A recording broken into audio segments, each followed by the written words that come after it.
In this video, I'm going to be going over how I've set up this naturalistic bioactive setup for my Woma Python noggin. To better understand why I've set this up the way that I have, it's probably best to go over the environment that the Woma Pythons are naturally found in Australia. So Woma Pythons are found in Western and Central Australia. They're found in very arid environments, so this kind of gave me an idea for what needed to be set up. Why go bioactive? Why do natural enclosures? That's a big thing that a lot of people are doing. We're swerving away from keeping things in rubs and keeping things in racking systems. But why should we do this? Why create this and give them so much space rather than leave them in a rack and with just a heat mat on? Well, you obviously want to keep your animal to let it thrive. They're gonna exhibit natural behaviors in this sort of enclosure. You literally see him basking. He goes and hides away all the time when he goes into shed, and when he comes back out, when he's out of shed, he's always out. He basks. He's active. It keeps them nice and healthy. Woma pythons are prone to obesity in captivity because in the wild, their main diet, well, in the wild they eat a lot of lizards as well as like snakes and rodents and things, and a lot of the rodent prey that they do eat is leaner than the stuff that we feed them. So they're not getting these high fatty rats or mice that we feed in captivity. So they're feeding leaner prey and more active, which means the snakes are healthier. Obviously, in captivity, you're giving them a rack, feeding them very fatty prey, and then they can't move around or do anything. So then you've got a fat Woma python that won't breed or do anything that you want it to do. So giving them this sort of environment really helps keep them a healthy weight. You can see them way more. Like, he is out pretty much all the time. Like I say, I'll get some videos and stuff to show you. But he is he is always out unless he is shedding, which is when he is hiding in there. I think it's important that we go over why we do these things rather than just say you should do this and then not explain why you should do that. I think it's a good part of educating people on why you should be doing the things that we do. Looking through photos on Instagram, social media, research papers and things like that, you find them in a lot of rocky outcrops with a lot of grasses and broken down logs and things. There's a lot of burrows and stuff around. So I kind of had an idea of what I wanted for the enclosure just from looking at loads of photos. This is what I came up with. So the enclosure itself is a 3x2x2 vivarium. This won't do him forever, so he will need to go into something a little bit larger. Woma pythons are not a massive species of snake. They get anywhere from 4.5 to 6 foot. Some females are known to get a bit bigger. Obviously, that means that females grow larger than males. He is a male, so we're not worried about him growing too large. As these snakes get older, they become way more confident. They're a very nice, confident species of snake. He is in shed at the moment, which is why he is hiding. I'll go through the way that I've set this enclosure up of where he is hiding. But like I say, they're very confident. He is literally out basking, usually up top over there, or on here. Woma pythons, if you read online from many years ago, apparently they don't climb, but he is found. I can show you some clips of him just climbing throughout the branches. So the enclosure, for heating and lighting, I've got a deep heat projector from Arcadia. This gives a very nice basking spot. These guys like it nice and warm. They're found in Australia, like I say. They do love to bask. They're one of the few. They will cryptic bask even if they're not finding them out basking in the open. They will cryptic bask, which means that they'll show part of their body out. And this will go for heating, so basking for warmth and basking for UVB. UVB does benefit snakes, even if they are nocturnal, they will use it. That goes for any nocturnal reptile. And then for lighting, we have got an LED and a UVB. So they're Arcadia Jungle Dawn and Arcadia UVB. That's a 2.5 Shade Dweller Max. That is perfect. This is perfect lighting for this enclosure for Woma pythons. He gets enough UVB exposure, and the bright lights obviously help with the plant growth and everything as well. So some other benefits of UVB, not just obviously D3 production and things like that. Obviously the Arcadia bulbs are amazing, but it helps with their immune system, white blood cell production, everything like that. So it's really beneficial to give animals UVB. So that's kind of the basics. That's the heating, lighting, and the enclosure size done. But the vision I have for this enclosure was kind of a rocky background. I was going to make it out of foam, but I did go to the garden centre and I found these pieces of rock, and they are absolutely incredible. They are so heavy. So he is on the floor, and when me and my girlfriend forgot to move, this enclosure's got to come apart because the bottom of the viv will stay where it is when we try and lift it. So we have had to layer them in a position that I wanted him to be able to get inside them, so that it's kind of a U shape around here. So there is an entrance for a hide down there and an entrance for a hide down here.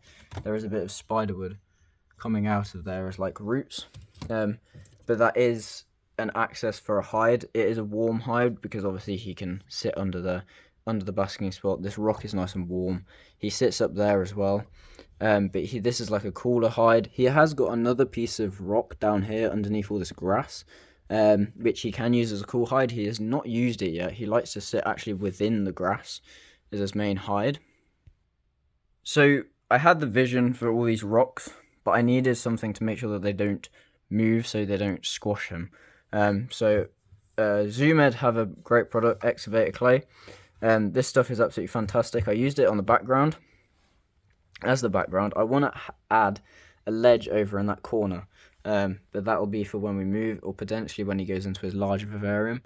But that is what I've kind of used as cement, to cement these rocks fully into place so they do not move. This viv is not going anywhere, the rocks are not going to go anywhere, so I don't have to worry about them falling on him. When I do his final enclosure, I probably will use insulation boards or expanding foam, like a mixture of the two. That will probably make it a little bit lighter, but just as durable, to be fair. And looking from where they're from, there's a lot of red sand. So red slate, I kind of wanted to have this in the enclosure. Originally, it was under the basking spot. You can still see a bit is down here. I put some sand over it, just kind of like blend it in a little bit so it just doesn't look like a slab on the floor. But since I found this piece of wood, which looks absolutely incredible, it literally is just a dead piece of wood that you'd find in the Australian outback where these guys are from. So I moved up these slate pieces up here, which he basks on perfectly up here, which is nice and warm. Not as warm as obviously down here where he can bask when he's just eaten, but it's a nice visual barrier because of this. I was originally going to put a Repti radiator in here, or Reptirad, but obviously deep heat projectors produce infrared A and infrared B, which will benefit the snake massively when it comes to digestion and things, because it warms their body up thoroughly. It warms up their muscles rather than just the outer layer. But this adds an extra hide, basically. He sits up there quite comfortably. He's obviously, when he is literally completely non-visible when he is sat up there, but he is actually in the open, so yeah, it's good. And the rocks do come all the way over to here, and there's some pieces of slate down here. Like I say, there's a hide down here underneath everything. He can actually get under that, but like I say, there's loads of grasses, and there's this snake plant here as well, and he doesn't really go under that. He sits within this grass, which is really nice. But the next thing is wood. If you look at any kind of like pictures of where these guys are from, there's a lot of like dead wood because it's very hot. So I kind of had a vision of what wood. This is Talawa, grapevine. Like I say, there's a bit of redmore as well, spiderwood. I use them kind of roots coming out of the. You can't really see because the plant, but use them as like roots coming out of the actual rocks. So it looks like there's a tree further back with roots coming out of in the foreground, which looks really nice. And then obviously the branches which allow him to climb. But then I found this piece of wood in my parents' garden. It's an old piece of Java wood that I used to use for my bearded dragon years and years ago, that they ended up using in their back garden. But I saw it, and obviously it looks really weathered. It looks really, really nice, and it looks perfect to go in here. The colour matches. It just looks perfect. So I was kind of like, I need that. So disinfected it, made it all okay to go inside the vivarium, and it looks absolutely amazing. It's a real centerpiece of the actual enclosure. Obviously having rougher surface as well rather than just really smooth wood allows him to help shed. It's a perfect basking spot because he can literally perch himself on it, And it's a good anchor point for other bits of wood to kind of sit on and push their weight up on it as well. So that's kind of the hardscape, really. You can see that I've got the wood down here as well coming out of this side of the hide, so you can get in and out of it. He won't be able to get in and out of there forever, like I say, but he's not going to be in here forever, so I don't really have to worry about it too much. Next thing with plants, trying to look at the plants that they're found in that sort of area that they are. Okay, so what I was trying to say is the plants that are found in the environment that womas are found in, but that didn't come out, so I apologise. It's a lot of shrubs and grasses, which obviously there's a lot of grasses in here. This you probably haven't even seen, but there is a bit of grass here, but this bit kind of sits in the way as well. This was dead when it went in here. I just think they look really nice. If you look at photos, it looks kind of near enough perfect of what they've found out there. So everything is so dry and barren. It looks spot on. But I knew I wanted grasses, so I've kind of over this side. These grasses are alive. This one you can see a part of it is still alive. The rest of it is dead. But even if this bit's some of it's still alive, you can see that some of it's blue, some of it's like brown and horrible. But I think it looks nice either way. So I'm leaving it in here. Like I say, he uses this most of the time. And if you look at photos of where these guys are from, it's very grass, shrublands, with red sand most of the time, which is why they're the colour that they are. So I know I wanted these kind of plants in here. Obviously, succulents are great for arid setups. I didn't really know how to place them beforehand, but I went on holiday this year to Mallorca, and they naturally have succulent plants coming out of rocky walls. So I kind of did the same thing basically, and these two are doing absolutely fantastic. I don't know if you can see, but these two are doing spot on, literally coming out of the rocks. I've just put a bit of BioLife Desert from ProRep in there, and that's kind of their substrate. There isn't even anything around this one. I just water it slightly more. It's doing really, really well, to be fair with you. I've got succulent down here, which is doing okay. I just water it slightly more. It's still dehydrating a little bit. And then this one down here, well, it's near enough underneath the basking spot. Parts of it are still alive, but I wasn't expecting anything to really live under there anyway. So it's doing better than I thought. There's a snake plant that's doing alright as well. And then we've got another succulent as well down here. So that's kind of the plants that I used in here and why I placed them where I did. But substrate. So I have got red sand on the top. I will see if I can get it. You can kind of see down there, it's not red sand all the way. So the initial layer was BioLife Desert from Arcadia. ProRep, sorry. Which is like a sand soil mix, which is perfect for plants to thrive in. Which I thought was going to look really nice. I put it in here and I was like, there's something missing. Where these guys are from, it's very red sand. So I added the red sand on top of that, and it looked really nice, but it looked too plain. So I kind of mixed the two a little bit. So it's more red sand than it is it on top. But it looks really nice. I have just sprayed and watered the plants, which is why it's a bit wet. But you can see this is kind of the consistency. It's still very red sandy. But if you look closer, there's a bit more detail to it.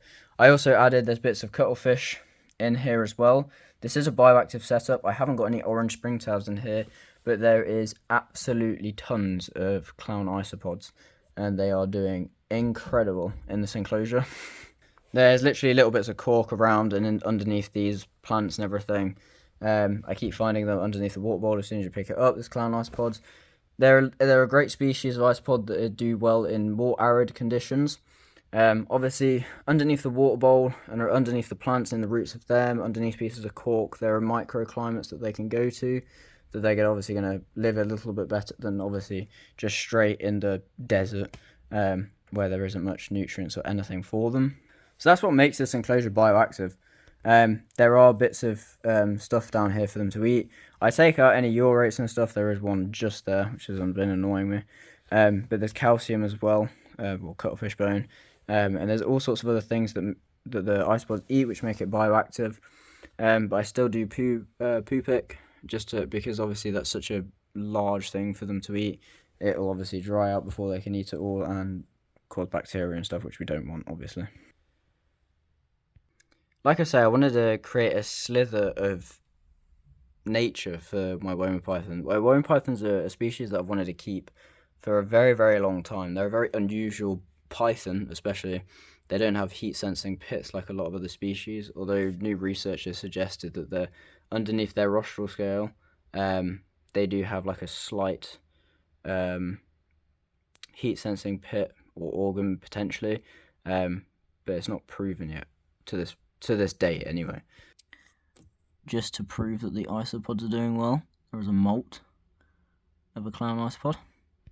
Just the nature of these snakes is just so interesting, and I love the habitat. Obviously, creating tropical environments is such a wonderful thing to do, and I think the enclosures look absolutely stunning. But I think people overlook how nice arid enclosures can look. Like, this is such a nice looking enclosure, and it's just a slice of nature, and especially with our white-lipped python vivarium on top, which is a tropical bioactive. It really contrasts each other, and they look really nice for different reasons.